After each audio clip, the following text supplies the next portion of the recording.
फातिहा।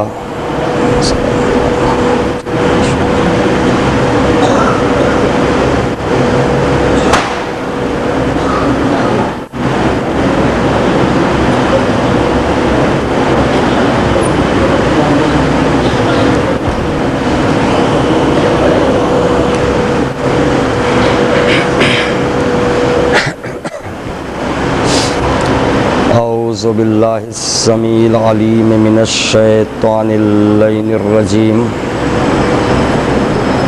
बिस्मिल्लाहिर रहमानिर रहीम। अल्हम्दुलिल्लाहि रब्बिल आलमीन। बारिल खलाइक़ अजमईन मुजिदिल अव्वलीना वल आखिरीन। वल्हम्दुलिल्लाहिल्लज़ी जअलना मिनल बाक़ीन अला मुसाबि सय्यदिश शुहदाए वस्सिद्दीक़ीन। अस्सलातु वस्सलामु अला सय्यदिल अंबियाए वल मुरसलीन शफ़ीइल मुज़निबीन रहमतिल लिल आलमीन।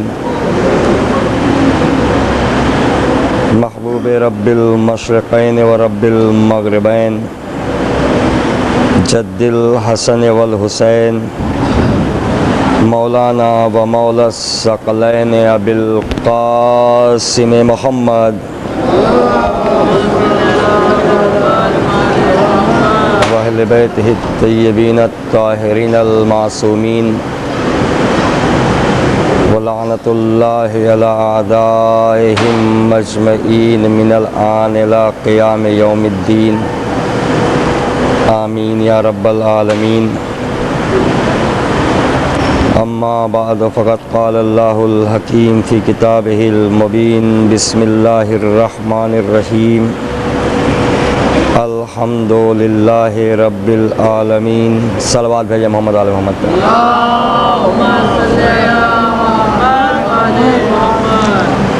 अज़ीज़ान मोहतरम, कल की मजलिस में हमारी गुफ्तगू हज़रत की वसीयत के मुतालिक थी कि आपने मौलाए कायनात से, बनी हाशिम और बनी अब्दुल मुत्तलिब से और तमाम मुसलमानों से जो कुछ भी वसीयतें फ़रमाई हैं इसका ज़िक्र किया जा चुका है। और इस सिलसिले में जब आपने अपनी वसीयत को तहरीरी शक्ल देना चाहा और ये इरशाद फरमाया कि कलम व कागज़ ले आओ ताकि तुम्हारे लिए ऐसी तहरीर लिख दूं कि मेरे बाद गुमराह नहीं होगे, तो उस मौके पर जो हंगामा बर्पा किया गया और कागज़ व कलम नहीं देना था, नहीं दिया गया, वहाँ ये कह करके तहरीर करने से वसीयत को रोका गया कि हमारे लिए अल्लाह की किताब काफ़ी है। और इस सिलसिले में जो गुस्ताखाना जुमला इस्तेमाल किया गया खलीफ़ा दुय्युम के ज़रिए से, इन्नर रजुला यहजुर माज़ल्ला नौज़ बिल्लाह, कि ये मर्द हिज़ियान बक रहा है, हिज़ियान की कैफियत है। और मुझे यहाँ इससे कोई बहस नहीं है।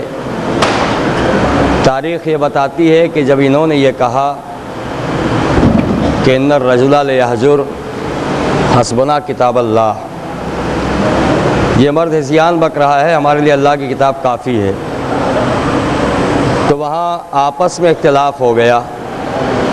कुछ लोग ये कहते थे कि हज़रत को कागज़ व कलम दिया जाए, कुछ लोग ये कह रहे हैं कि न दिया जाए।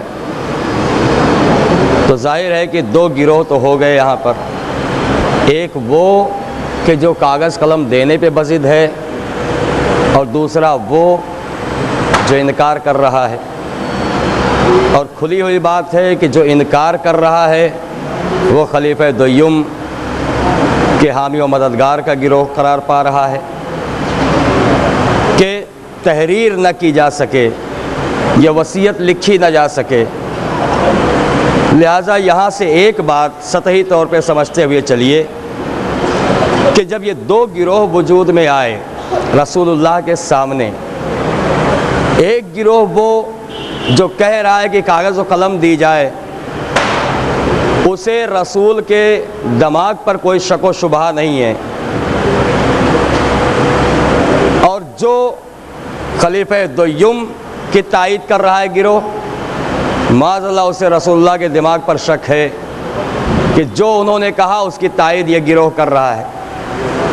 तो यहाँ से ईमान का एक फ़र्क तो ज़ाहिर हो गया कि बहुत से ऐसे थे जो रसूल का कलमा पढ़ के अल्लाह का रसूल मानते थे, बहुत से ऐसे थे जिन्होंने कलमा तो पढ़ा था मगर कभी रसूल नहीं माना था।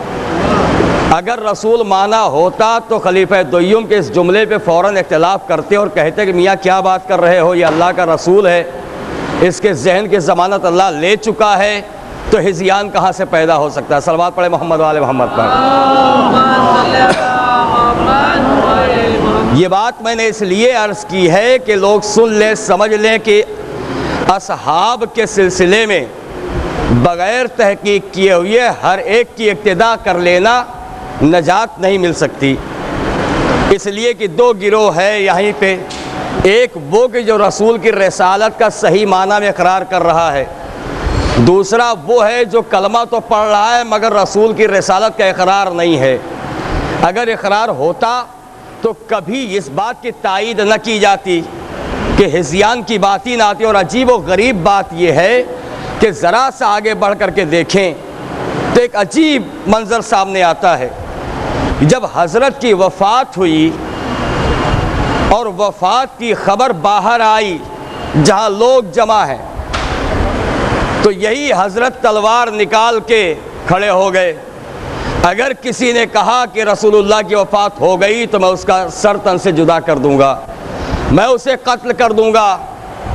अब ये बार बार तलवार घुमा घुमा करके मजमे में ये शोर मचा रहे। उलमाए किराम ने इनकी इस हरकत की जो तावील पेश की है वो ये कि बड़ी मोहब्बत थी आपको हज़रत से, लिहाजा ख़बर वफ़ात बर्दाश्त न कर सके।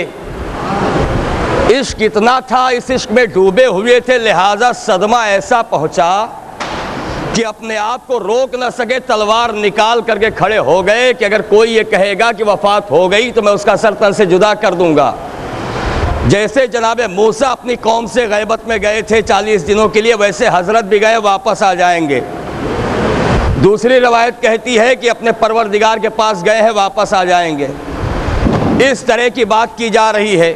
मुझे ये समझ में नहीं आता कि जब इन्होंने रसूल के बारे में कहा कि हिज़यान बक रहे माज़अल्लाह, तो वहाँ तो सबने तायीद कर दी।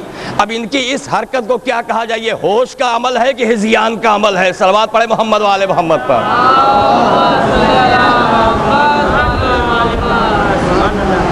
इसलिए ये कौन सी कैफियत थी जो इन पे तारी हो गई थी, तलवार घुमा रहे थे। चुनांचे और उसके फौरनी बाद एक अजीब व गरीब बात पेश आती है। सब सहमे हुए खड़े हैं, इनकी तलवार गर्दिश में है, खबरदार कोई ये न कहे। अब आलम यह हुआ कि लोग शशो पंज में है कि वफ़ात हुई भी कि नहीं हुई। अब सुन तारीख़ में जो जुमले पाए जाते हैं, दो जगह ये बात मिलती है। एक जगह इनकी ज़बान से है कि इन्होंने ये कहा, मुनाफिकीन ये कहते हैं कि रसूलुल्लाह इंतकाल कर गए।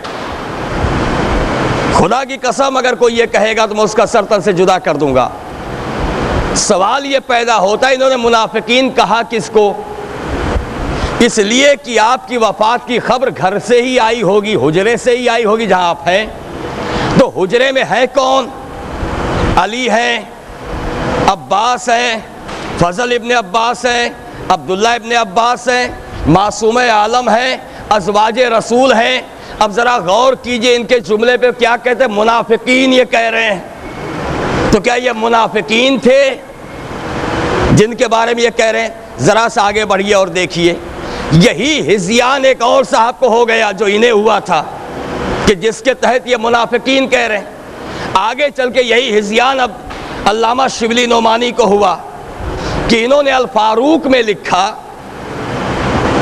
कि रसूलुल्लाह की जब तबीयत ज़्यादा नासाज हो गई और नज़ा का वक्त आ गया, तो ऐसे वक्त में मुनाफिकीन ने निज़ाम को दरहम बरहम करने के लिए एका कर लिया और चाहा कि कुछ अपनी तरफ से कर डालें। लिहाजा इस गरज से तमाम मुनाफिकीन जमा हो गए। ये कौल है अल्लामा शिबली नोमानी का। कहाँ जमा हो गए? पूरी तारीख बताती है कि उस वक्त इजमा सिर्फ एक ही जगह पे था, इज्तिमा सिर्फ एक मंजिल पे था, वो है सकीफ़े बनी सायदा। सकीफ़ा में जमा कौन थे?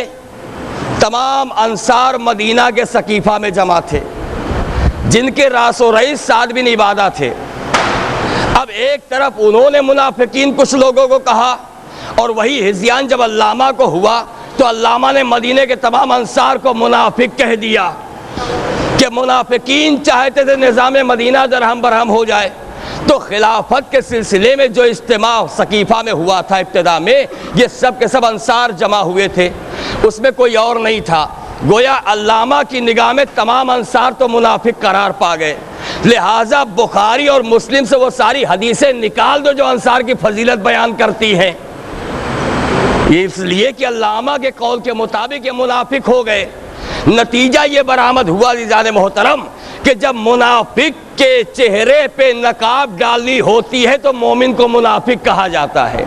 और यहीं से पहचान हो जाती है कि जब कोई दूसरे को मुनाफिक कहने लगे तो समझ लेना यही सबसे बड़ा मुनाफिक है जो दूसरे पे इल्ज़ाम डाल रहा है। सलवात पढ़े मोहम्मद वाले मोहम्मद पर।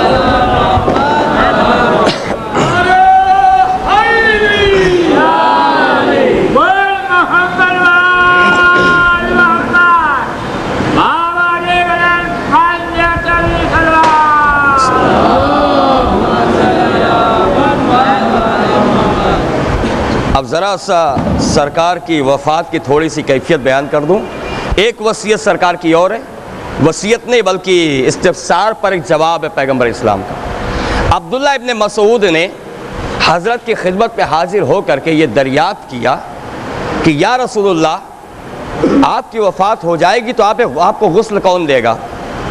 आपने फरमाया, ये नहीं कहा कि अली गुस्ल देंगे, बल्कि ये फरमाया कि हर नबी को उसका वसी गुस्ल देता है, हर नबी को उसका वसी गुस्ल देता है। सब छोड़ दिए, सिर्फ एक जुमला अगर लेके चले तो फैसला हो जाता है कि वसी नबी कौन है। जिसने नबी को गुस्ल दिया वो नबी का वसी है। तो वसी के होते हुए मिंबर पे किसी और को जाने का हक कहाँ से पैदा हो गया? कहाँ से कोई मुस्तहक़ खिलाफत बन गया? अब्दुल्ला इब्न मसूद पूछते हैं कि वो कौन है? फरमाया अली इब्न अबी तालिब। अब्दुल्ला इब्न मसूद फिर सवाल करते हैं कि आपके बाद वो कितने दिन जिंदा रहेंगे? फरमाया 30 साल जिंदा रहेंगे। जैसे कि मूसा के बाद मूसा के वसी यूशा बिन नून जिंदा रहे 30 बरस।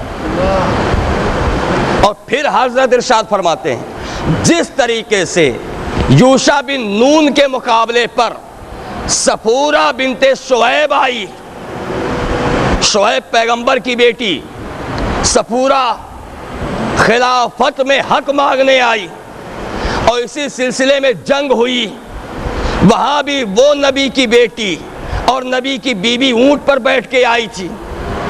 ऐसे ही मेरे वसी से भी मेरी एक बीवी इख्तिलाफ करेगी और ऊंट पे बैठ के आएगी। सलवात पढ़े मोहम्मद वाले मोहम्मद पर। तो हजरत ने एक सिलसिलेवार बताया, तमसील बयान करते हुए, जो कुछ मूसा की उम्मत में हुआ वो सब मेरी उम्मत में होगा। मूसा की उम्मत में क्या हुआ?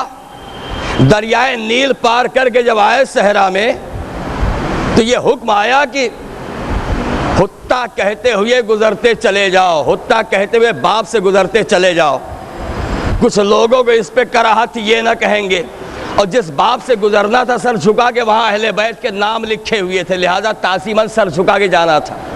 तो मालूम यह हुआ कि अहले बैत की मुखालिफत करने वाले उम्मत मोहम्मद ही में नहीं, उम्मत मूसा में भी मौजूद थे। उस वक्त बहुत सारे लोगों ने हुत्ता नहीं कहा, बदल दिया, लफ्ज़ को बदला। जिन्होंने हुत्ता कहा वो पार करते चले गए, रास्ता मंजिल पे पहुंच गए। जिन्होंने लफ्ज़ बदला 40 साल तक जंगल ही में गर्दिश करते रहे, कहीं रास्ता ना पाया, भटकते रहे। तो मालूम यह हुआ कि रसूल के बताए रास्ते पे जो चलता है वो तो नजात पाता है, जो रास्ता छोड़ता है, जैसे वो भटक रहे थे वैसे आज ये भी भटक रहे हैं। सलवात पढ़े मोहम्मद वाले मोहम्मद पर। वहां तो 40 साल था और यहाँ कोई मियादी नहीं है, जब तक मुखालिफत रहेगी भटकते रहोगे। चुनांचे इस सिलसिले में अब्दुल्लाह इब्न मसूद ने जब सवाल किया तो आपने पूरी वजाहत के साथ बयान फरमाया। अब उसके बाद हजरत फरमाते हैं अली को बुला करके अपने गुस्ल के सिलसिले में, या अली, जब मेरी रूह परवास कर जाए तो गर्स नाम के कुएं से 6 मश्क पानी लाना और उस 6 मश्क पानी से मुझे गुस्ल देना।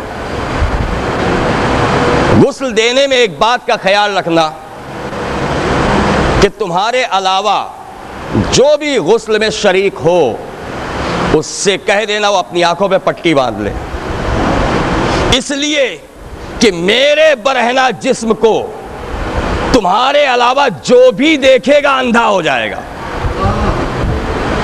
अल्लाह अकबर।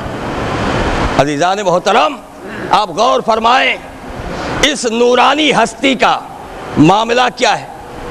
लिबास बशरियत में है तब तो आलम यह है कि साया नहीं पड़ता, और जहां वफात हुई इस लिबास से रिश्ता टूटा तो फिर नूर ही नूर होगा, बशरियत का लिबास खत्म हो जाएगा। फिर मजाल किसकी जो उस नूर का मुशाहिदा कर सके। मुझे यही कहना पड़ता है कि जब मोहम्मद का नूर देख करके अंधे हो जाओगे तो फिर अल्लाह को देखने की तमन्ना क्या करते हो। सलावत पढ़े मोहम्मद वाले मोहम्मद पर।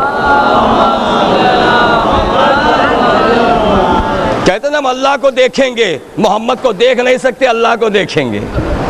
नूरे मोहम्मद का देखना ऐसा कि देखो तो आंखें अंधी हो जाए, नाबीना हो जाओगे। तो फिर अल्लाह को देखना, क्या अल्लाह को देख सके। मगर यहाँ जुमला अर्ज करता चलो जाने मोहतरम, बड़ी तमन्ना है लोग की अल्लाह को देखेंगे, अल्लाह को देखेंगे। कहाँ देखेंगे?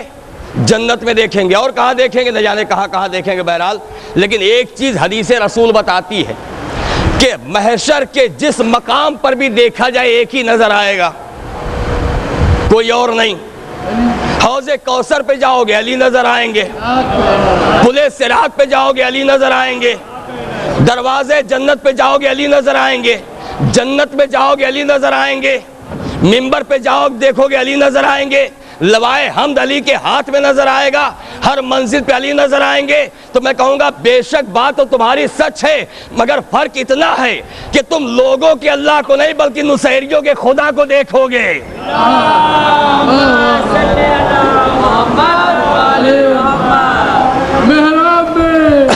मेहराब में अली है तो मिंबर पे है, काबा गवाह दो छे पैगंबर पे है, जन्नत है इनकी मिल तो कौसर पे है अली, हिजरत की शब रसूल के बिस्तर पे है अली, हर जा अली मिलेंगे, न दामन बचाइए, बचना अगर अली से है तो जहन्नम में जाइए। सुभान अल्लाह।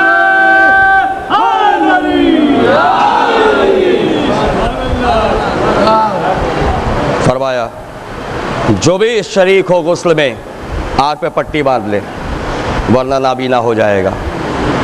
और फिर हजरत फरमाते या अली, मुझे गुस्ल देने के बाद, हनूत करने के बाद, वो हनूत, वो काफूर जो जन्नत से जिब्रील लाए हैं, आप सुना करते हैं रवायात, जिसके 4 हिस्से किए गए, उससे हनूत करना, कफन पहनाने के बाद मुझे उठा के बिठाना और उसके बाद जो चाहे मुझसे सवाल करना। रसूल हमारा मरा नहीं है, हमारा रसूल नहीं मरा है, उनका रसूल मरा है जिन्होंने रसूल को समझा ही नहीं, जो भाई बनाए बैठे। हमारा रसूल नहीं मरा। अली मुझे बिठाना और जो चाहे सवाल करना। मौलाए कायनात ने गुस्ल देने के बाद हजरत को बिठाया और बिठाने के बाद बड़ी देर तक हजरत से गुफ्तगू की। जब बाद में लोगों ने पूछा तो मौला ने बताया कि इस वक्त हजरत ने मुझे कयामत तक जो कुछ भी होना है सब बयान फरमाया है। सारी खबरें मुझे दी, मुझे बताया हजरत ने कि कौन हक पे होगा, कौन हक पे नहीं होगा, कौन सा गिरोह हक से निकल के जाएगा, उसका सरदार कौन होगा। ये सारी चीजें मुझे रसूलुल्लाह ने बताई। लिहाजा बस एक कैफियत है जो हालात बदल देती है। बस अभी तक ये था कि जब आए ज़ियारत कर ली, अब पाबंदी हो गई। सिर्फ इतना फ़र्क है, इस वफ़ात का फ़र्क कुछ और नहीं है, बस इतना। चुनांचे पैगंबर इस्लाम अपने हुजरे में, जैसा मैं कल के मजलिस में अर्ज़ कर चुका कि आपकी वफ़ात आप ही के हुजरे में हुई है और उस वक्त मलकुल मौत दरवाजे पे आके इजाज़त ले रहे हैं। आप सुना करते हैं मजलिसों में, सरसरी तौर पे गुजरना चाहता हूँ यहाँ से। मासूम आलम ने बार बार रोका। बड़ी नाजुक मंजिल अज़मत सैयदा पे जाने कुर्बान हो जाएं। कितनी नाजुक मंजिल, आप कभी गौर करें। मलकुल मौत वो जो हुक्म खुदा पे आया है।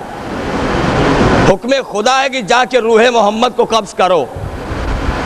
दरवाजे पे आके रुका इसलिए कि मासूमा का हुक्म है नहीं पलट के जाओ, अल्लाह का हुक्म है जाओ, मासूमा का हुक्म है पलटो। अजीब मंजिल है ज़ीज़ान मोहतरम। अल्लाह का हुक्म है आगे बढ़, मासूमा का हुक्म है पीछे हट। मलकुल मौत जाए तो कहाँ जाए, एक बार नहीं दोबारा फिर इजाज़त ले रहा है, फिर वही हुक्म है पलट, तीसरी मरतबा फिर इजाज़त तलब करता, मगर इस अंदाज में कि मासूमा रोने लगती है। लेकिन इस नज़ाकत को समझें, फरिश्ता जानता है अज़मत सैयदा क्या है। किसी और के दरवाजे पे कभी इजाज़त नहीं मांगी, मगर यहाँ ये भी मालूम है अल्लाह ने हुक्म तो दिया है कि जाओ, लेकिन अज़मत सैयदा रोक रही, जब तक इजाज़त न मिल जाए नहीं जाऊँगा। गोया हुक्म खुदा है आगे बढ़, हुक्म फातिमा पीछे जा।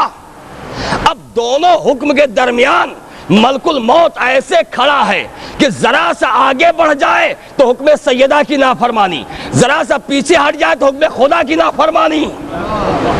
कितनी नाजुक मंजिल थी। और इस नाजुक मंजिल पर यह नहीं कहना है कि अल्लाह और फातिमा का हुक्म टकरा रहा था, ऐसा नहीं है, बल्कि अल्लाह अज़मत सैयदा जाहिर करना चाहता था कि मैं भेजता हूं, अगर मेरे भेजे हुए को पलटाने का कोई हकदार है तो अहले बैत है। सलवात पढ़े मोहम्मद वाले मोहम्मद।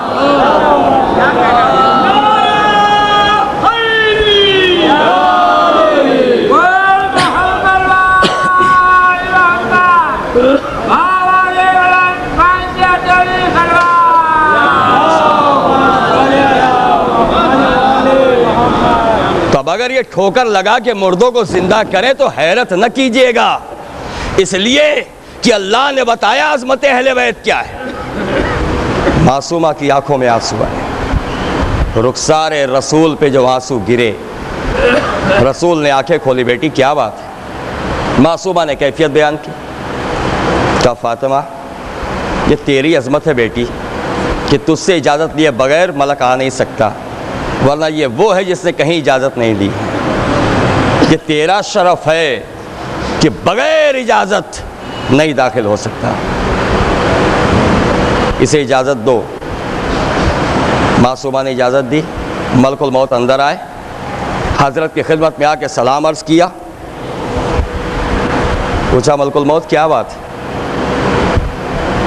कहा या रसूलल्लाह हुक्म खुदा से हाजिर हुआ हूँ, उस काम को अंजाम देने के लिए जिसके लिए मैं आया करता हूँ। पैगंबर इस्लाम फरमाते हैं तो फिर देर का है कि आगे बढ़ो। कहा या रसूलल्लाह जब तक आप इजाज़त नहीं देंगे मैं आगे नहीं बढ़ सकता।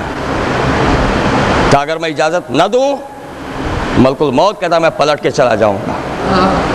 किसी नबी के पास से मलकुल मौत ने यह नहीं कहा। सुलेमान की बारी आई तो साए तक घर तक जाने की मोहलत भी नहीं दी। कहा खड़े रहो ऐसे रूह कब्ज करूंगा।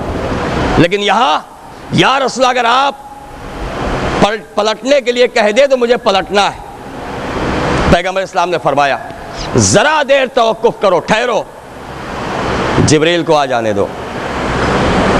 मलकुल मौत कहीं ठहरा नहीं है मगर बारगाह रिसालत है। ठहरा है मलकुल मौत, जनाब जिब्रील आए, अल्लाह का पैगाम पहुंचाया। जनाब जिब्रील अर्ज करते या रसूलल्लाह अल्लाह ने आपको सलाम कहा है और अल्लाह ये कह रहा है कि मेरे हबीब से कह दो कि अगर वो दुनिया में रहना चाहते हैं तो जब तक चाहे दुनिया में रहें, लेकिन साथ में ये भी कह दो कि मैं अपने हबीब की मुलाकात का मुश्ताक हूं। इस शान से कभी किसी को बुलाया नहीं। ऐ नफ्से मुतमईन पलटा, ये वही शान है जो नस्ल में चली है। किसी को यह मकाम हासिल नहीं हुआ जो मकाम मोहम्मद वाले मोहम्मद को हासिल हुआ है। लेकिन यहां जिब्रील के जरिए पैगाम है, करबला में खुद खुदा की आवाज है। ऐ नफ्से मुतमईन पलटा, अजमत है इस घर की। हबीब हम मुश्ताक हैं मुलाकात के।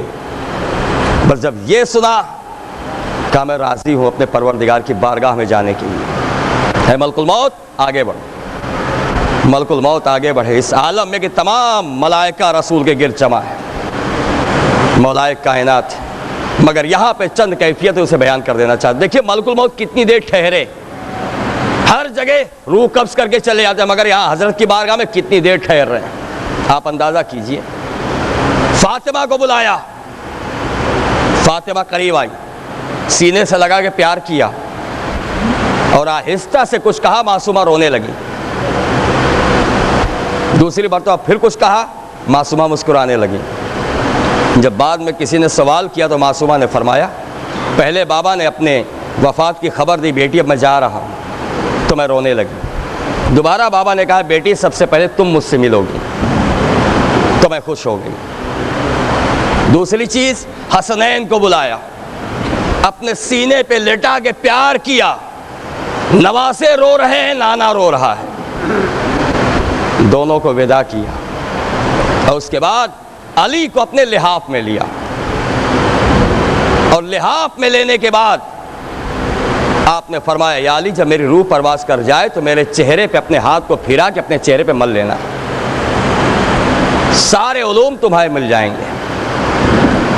लिहाफ में पैगंबर है और अली हैं और उस वक्त एक काफी देर तक गुफ्तगू होती रही मगर किसी को पता नहीं कि क्या गुफ्तगू हो रही है। बाद में जब लोगों ने अली से पूछा कि या अली क्या बात हुई थी तो मौलाए कायनात ने बताया कि उस वक्त हजरत ने मुझे 1000 बाब इल्म के तालीम दिए और एक एक बाब से 1000 बाब खुलते चले गए। ये उस वक्त हजरत तालीम दे रहे हैं और तारीख में ये है कि अली लिहाफ में रसूल के साथ ही थे, उसी आलम में रूह परवास कर गई। अब समझिए नफ्से रसूल क्या है। रसूल की रूह चली गई, नफ्से रसूल मौजूद है। एक लम्हा भी देर नहीं, बिस्तर भी जुदा नहीं, एक ही बिस्तर है, कोई लम्हा नहीं। इसे कहते हैं खलीफे बिला फस्ल। सलावत पढ़े मोहम्मद वाले मोहम्मद पर।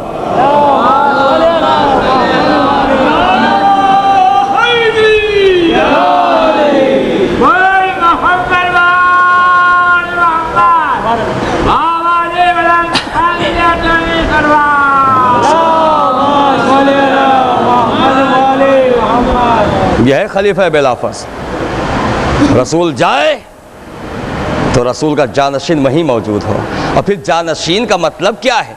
जहां से वो गया वहां मौजूद होना चाहिए। बिस्तर से गया तो बिस्तर ही पे जानशीन मिले, तब तो जानशीनी है। और यहां रसूल की रूह बिस्तर पे परवास कर रही हो कोई सकीफा में बैठा हो तो ये जानशीन नहीं है, सकीफा नशीन है। सलवात पढ़े मोहम्मद वाले मोहम्मद पर। फासला तो हुआ, बस बयान को समेट के ज़रा सा कम करके चलूँ अज़ीज़ान मोहतरम। हज़रत की रूह परवास कर गई, पूरे घर में कोहराम बरपा है। और पैगंबर इस्लाम ने फरमाया है, जब किसी पे कोई मुसीबत पड़े तो उसे चाहिए कि मेरी मुसीबत याद करके गिरिया करे, क्योंकि जो मुसीबत मुझ पर पड़ी है वो किसी पे नहीं पड़ी। और रसूल इस्लाम पे कितनी मुसीबत पड़ी है। आपकी हयात में मुसीबत, आखिरी औकात में मुसीबत, वफ़ात के वक्त मुसीबत और वफ़ात के बाद मुसीबत कि बेटी के पहलू पे दरवाज़ा गिराया गया, फ़िदक ले लिया गया, अली के सर पे ज़रबत लगी, हसन को जहर दिया गया। ये सब रसूल की मुसीबत है। रसूल ही की औलाद है जो इस तरीके से शहीद की जा रही। आप फरमाते हैं मेरी मुसीबत पे गिरिया करे। और सबने लिखा,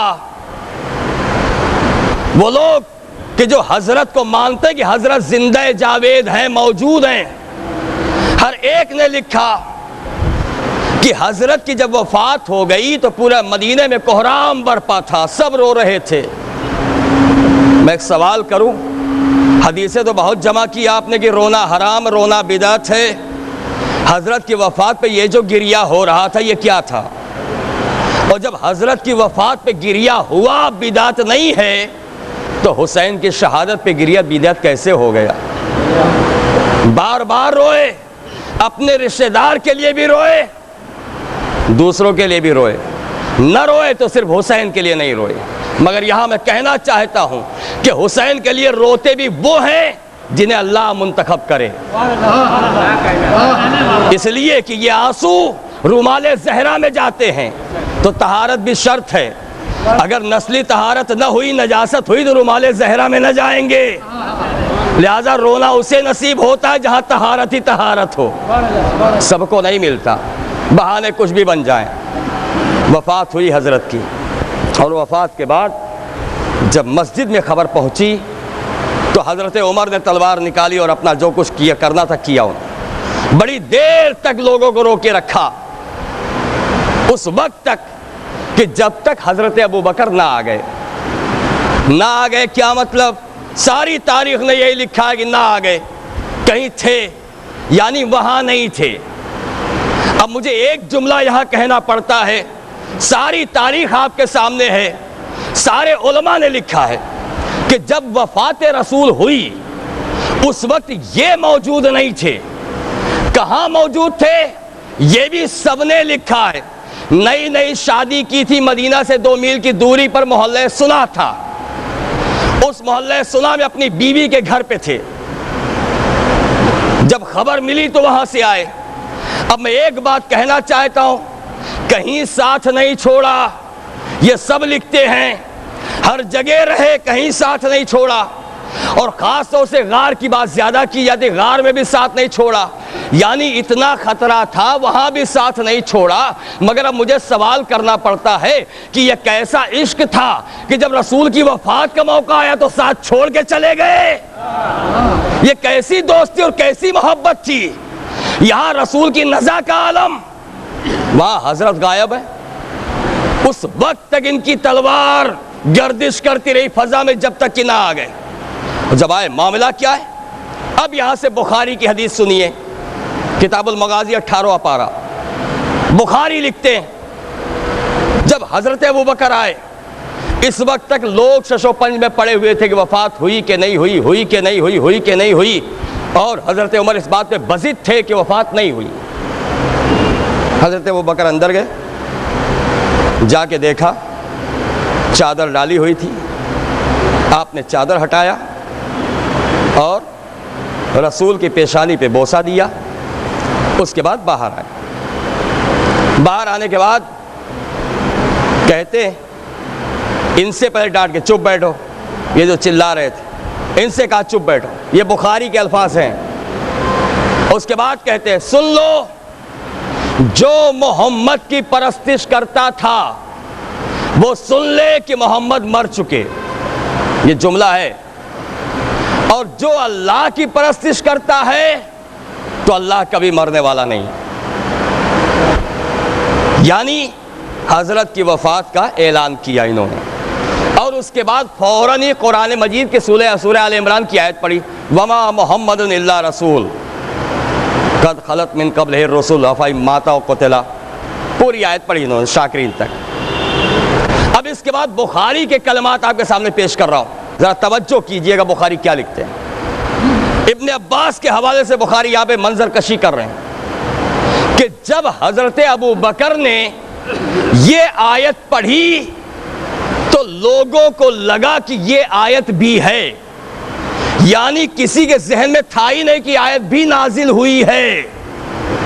और हजरत उमर के बारे में लिखते हैं कि हजरत उमर का ये कहना है कि खुदा की कसम जब इन्होंने आयत पढ़ी तो मैं हैरत में पड़ गया, क्या ये भी आयत कुरान में है।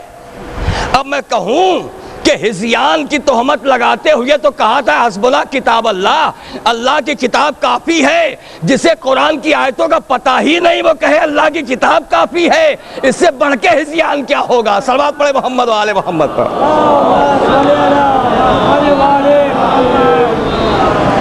और फिर लिखते फिर तो सबने हजरत अबू बकर से आयत सीख ली, अब तक किसी को मालूम ही नहीं था, अब सीखी आयत जब इन्होंने बताया। तो इनका हाफिज़ा इतना तेज़ था कि पूरे मदीने में किसी के मुकाबले पे किसी की बात ही नहीं थी, किसी को इतना याद ही नहीं था। जब खुद का हाफिज़ा इतना तेज़ था तो ज़ैद बिन साबित को कुरान जमा करने के लिए क्यों बिठाया, खुद ही बैठ गया तो जमा करने के लिए, तो वहाँ किसी और को बिठाया जा रहा है। खैर ये अलग बात है, यहाँ से गुफ्तगू आगे बढ़ाऊँ। फिर क्या हुआ, अब यहाँ दो रवायतें जाने मोहतरम, और बड़ी अजीब व गरीब ऐसी पेचीदगी पैदा की है तारीख लिखने वालों ने, कुछ पर्दा डालने के लिए किसी ने कुछ लिखा, किसी ने कुछ लिखा, किसी ने कोई मंजर कशी, किसी ने कोई मंजर कशी की है। उसमें से सही चीज़ निकालने के लिए कम से कम 10 किताब पढ़नी पड़ती है और सब का मुआजना करते हुए फिर हकीकत तलाश करनी पड़ती है, बड़ी दुश्वारी होती है। लिहाजा इस सिलसिले में दो बातें, एक तो ये जिसे सब ने लिखा, दूसरी बात ये कि हजरत का जब नज़ा का आलम था ये दोनों साहब मौजूद थे। इतने में बाहर से किसी ने आवाज़ दी हजरत उमर को, कहा जी हटो हम मशगूल हैं। कहा सुनिए बहुत ज़रूरी बात है। क्या बात है? उसने आहिस्ता से कहा कि अंसार सकीफ़ा में जमा है और खिलाफत के मामले में फ़ैसला कर रहे हैं। अब इन्होंने हजरत अबू बकर का हाथ पकड़ा, कहा चलो, ले करके चले गए। दूसरी चीज़ ये कि जब हजरत अबू बकर ने आके आयत पढ़ी उसके बाद ये दोनों हजरत सीधा सकीफ़ा की तरफ रवाना हो गए। इनके साथ अबू उबैदा बिन जराह भी मौजूद है। ये 3 हजरत गए। ये खबर पहुंचाई किसने? कबीले खजरज का एक अंसारी है जिसने खबर पहुंचाई। तारीख में इख्तिलाफ पाया जाता वो कौन है, और ज़्यादातर कभी इम्कान जिस बात का पाया जाता वो ज़ैद बिन साबित पे बात आती है कि ये है जिसने खबर पहुंचाई। हुआ ये था कि इधर रसूल के नज़ा का आलम है, उधर तमाम अंसार सकीफ़ा में जमा हो गए और आपस में गुफ्तगू कर रहे हैं। अपना सरदार उन्होंने साद बिन इबादा को मान लिया है, जो बीमार है, मसनद लगा के बैठे हुए, चादर ओढ़े हुए हैं। यहाँ ठहर करके एक बात कहना है मुझे कि अंसार के जहन में खिलाफत का तसव्वुर आया कैसे, ये जमा कैसे हुए, क्या सबब है? आज मैं सवाल करूं तमाम उलमाए इस्लाम से, मुझे ये बताइए कि अंसार क्यों गए खिलाफत के मामले में फैसला करने के लिए, सबब क्या है? तलाश कीजिए और बताइए। जबकि हजरत ने कभी अदना सा इशारा भी नहीं किया पूरी हयात में, फिर ये खिलाफत के लिए अंसार का चले जाना और जमा हो जाना क्या माने रखता है? इसका मतलब यह हुआ अंसार का जमा होना यह साबित करता है कि महाजरीन की भी कोई ना कोई प्लानिंग थी, जभी तो अंसार लग गए। अगर महाजरीन की प्लानिंग न होती तो अंसार कभी आगे न जाते। दूसरी चीज यह है कि अंसार को पहले ही से इस बात की खबर हो चुकी थी कि रसूल ने जिसे अपना खलीफा बनाया है उसे खलीफा तस्लीम नहीं किया जाएगा। लिहाजा जब अली खलीफा नहीं हो रहे हैं तो क्या है ज़रूरी कि महाजरीन ही खलीफा बने, हम बन सकते हैं? लिहाजा खिलाफत की हिर्स तब पैदा हुई जब लोगों ने कोशिश की इस मामले में, और इसमें पेश महाजरीन है पूरी तारीख। सबूत चाहिए तो लोगों के दिल इतने बढ़े कैसे, हौसले कैसे बुलंद हुए, अब समझना है तो पूरी तारीख में बयान कर चुका हूं। अज़मत रसूल के सामने सबका सर झुका हुआ था, हर एक इताअत रसूल कर रहा था, लेकिन जब हर इताअत करने वाले ने यह भी देखा कि कुछ ऐसे हैं जो रसूल के सामने ही नाफरमानी और बदकलामी कर रहे हैं, तो जो शर्फ पसंद अफराद थे उनके हौसले बढ़ते चले गए। सुलह हुदैबिया की नाफरमानी ने लोगों को हौसला दिया, हजतुल विदा की नाफरमानी ने लोगों को हौसला दिया। जब हजरत ने फरमाया एहराम खोल दो, बहुत से ऐसे जिन्होंने एहराम नहीं खोला, जिसमें हजरत उमर भी शामिल, एहराम नहीं खोला, सारी तारीखों ने लिखा है। तो जब लोगों ने देखा कि हुक्म रसूल की मुखालिफत रसूल के सामने हो रही है, तो जो शर पसंद अफराद थे, जो अगराज के बिना पे कलमा पढ़ के मुसलमान हुए थे, तो फिर उनके लिए तो बन आई, उनके लिए रास्ते खुलते चले। अब अगर उनकी मुखालिफत पे कोई रोके टोके तो पलट के कह देंगे जब इतने बड़े बड़े मुखालिफत कर रहे तो हम क्यों ना करें।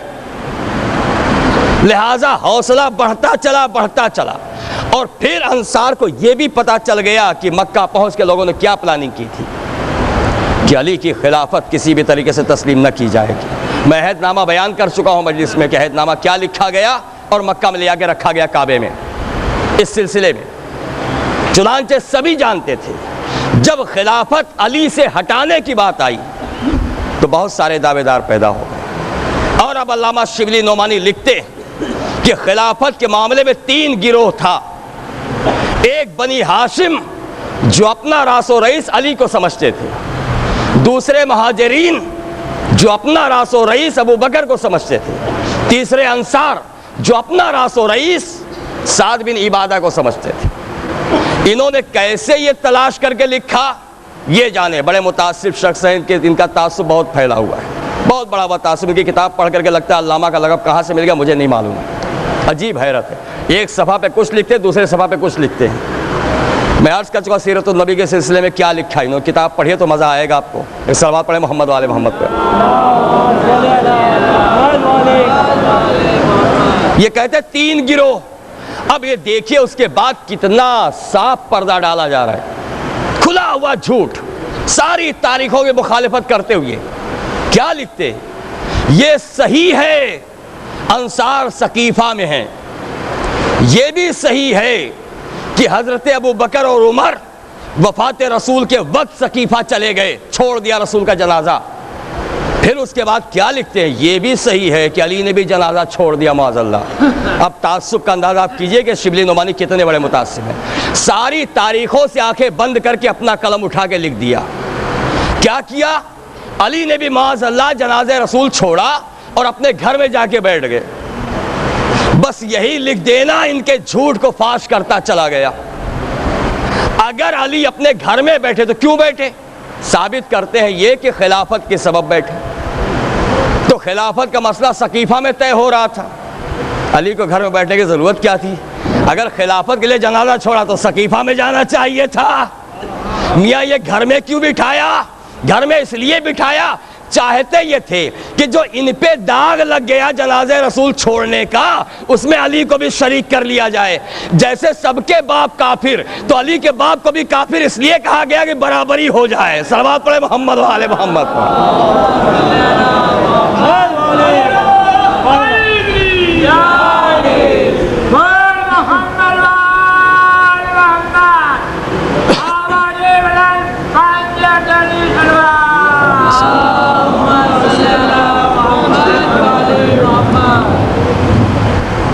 सकीफा में जो कार्रवाई चल रही थी वो इस तरीके से सारे अंसार आमादा इस बात पर कि हम खिलाफत महाजरीन में न जाने देंगे। हमने रसूल को पनाह दी, हमारी तलवारों ने अरब को मगलूब किया है, परचम इस्लाम बुलंद करने में हमारा खून बहा है, लिहाजा हम ही खिलाफत के हकदार। और साद बिन इबादा को खलीफा तस्लीम किया जा रहा है। ये कबीला औस से है। अब यहाँ पे तारीखें लिखती हैं